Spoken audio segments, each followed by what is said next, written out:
La transacción de 1978.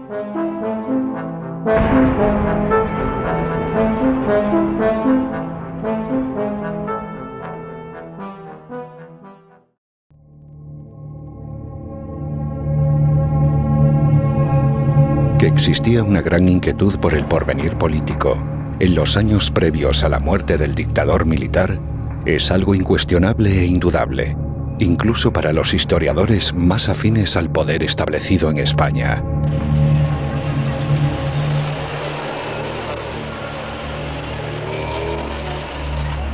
Hasta entonces, la servidumbre voluntaria de una jerarquía y el miedo a la política de la mayoría de españoles había permitido que Franco ejerciera su poder absoluto durante 4 décadas sin recibir apenas resistencia.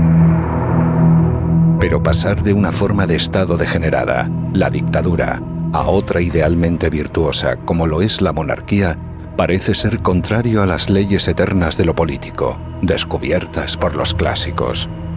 Y el propósito del dictador era el de imponer una corona a un rey que sería traidor a su propio padre, renunciando así al honor característico que fundamenta la monarquía, algo que inicialmente rechazaba una insignificante minoría de integristas, pero que era indiferente a la mayoría acomodaticia de accidentalistas.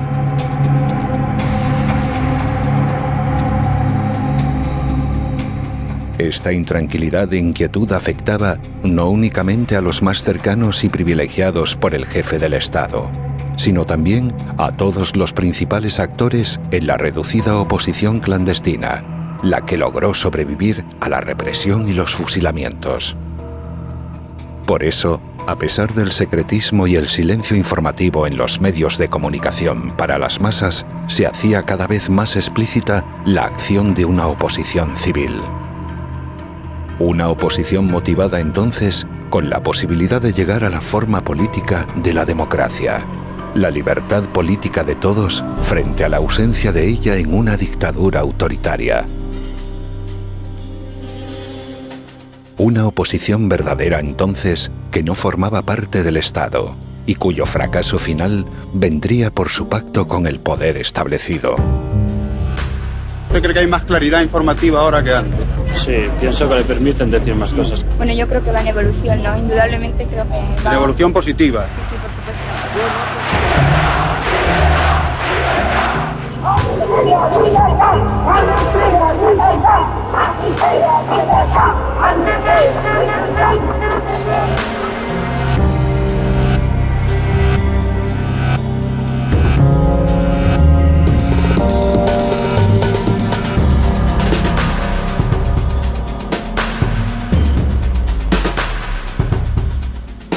Esa situación de desconcierto, que ofrecía una esperanza de futuro con libertad política, origina una gran preocupación en los mayores beneficiarios del ejercicio del poder, la élite franquista.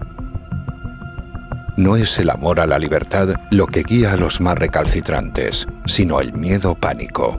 El miedo de los vencedores a los vencidos maneja la búsqueda de una vía para mantener ese control estatal sobre la clase gobernada.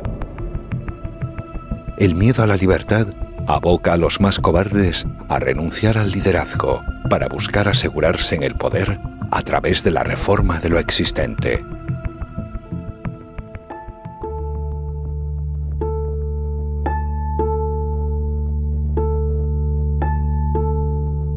La cobardía es la madre de la crueldad, antiguo proverbio árabe citado por Miquel Montaigne en su obra, capítulo 17 del libro segundo de ensayos.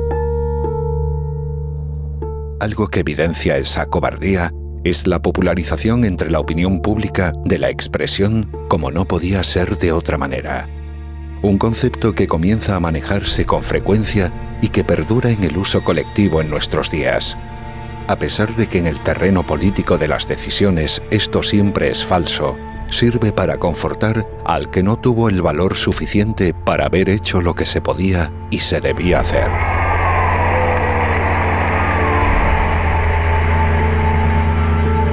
Ahora es Cali hasta Tutá.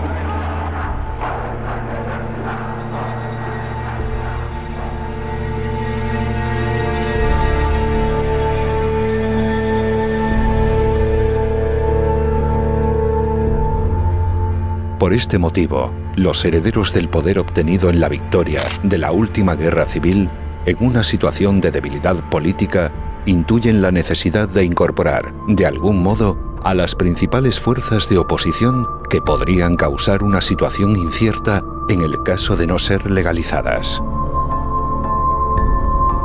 Al ver que era posible la ruptura, le dio miedo a las fuerzas conservadoras que estaban incorporadas a la Junta Democrática, partidos clásicos de liberales, de derecha, burgueses.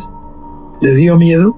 Ese ambiente lo notó, lo percibió el Partido Socialista Obrero Español. El miedo parece no dejar otra salida que la del pacto para repartirse el botín. Y la ambición de los vencidos, conducir a la necesidad de aceptarlo, renunciando así a su lucha por la libertad colectiva. La oposición renuncia a todas sus ambiciones a cambio de ser legalizada, aceptando la legalidad impuesta por la dictadura anterior. En Toulouse pervivió y supervivió Llopis al frente del PSOE, pero un grupo de aventureros y ambiciosos jóvenes de Sevilla pues dieron dentro del partido un golpe de mano para hacerse con las riendas del poder.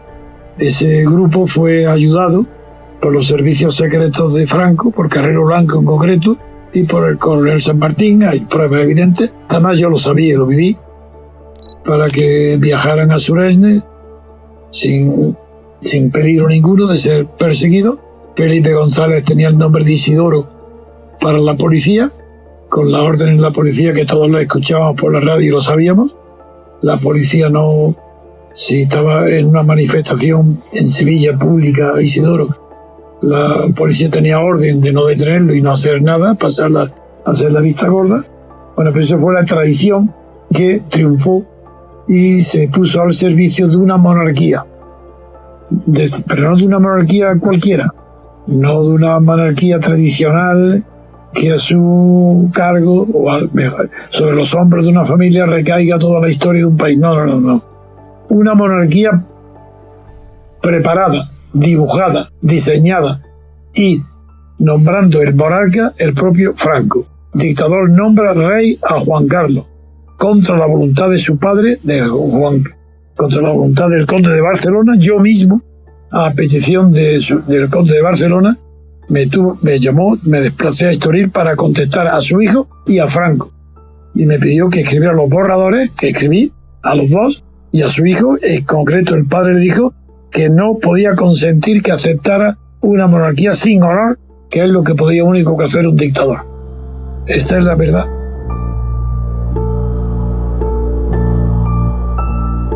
Es en este clima político donde, durante varios años, el prestigioso abogado granadino Antonio García Trevijano desarrolla una incesante actividad. Su propósito es el de agrupar y coordinar toda la acción contraria a la dictadura en una unidad de oposición dirigida por él y que sería conocida como la Platajunta.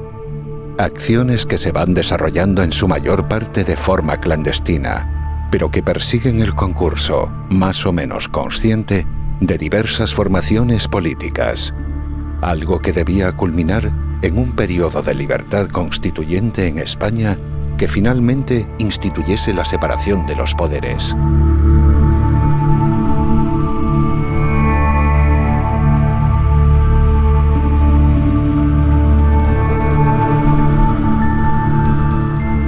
Sin embargo, como ya hemos visto, el terror de quienes heredan el poder de la dictadura se encuentra y se une a la ambición de tenerlo, de los que hasta entonces habían formado una oposición en favor de la libertad. Este pacto entre contrarios unidos por el miedo es lo que se llamó la Transición Española y lo que impidió la democracia y la libertad constituyente de los españoles. Un pacto de unión entre traidores a sus propios principios e ideales. Por este motivo, hoy no hay democracia en España.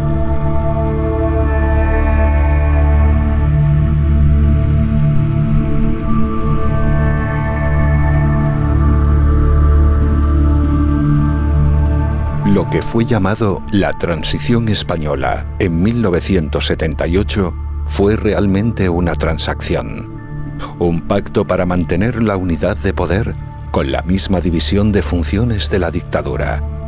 Un pacto de reparto del botín y de las empresas públicas. Un pacto que funda una oligarquía de partidos y que impide la democracia. La transacción de 1978 y el texto al que se hizo llamar la Constitución es la causa y el origen de toda la corrupción actual. Existe este grado de corrupción porque no hay democracia en España.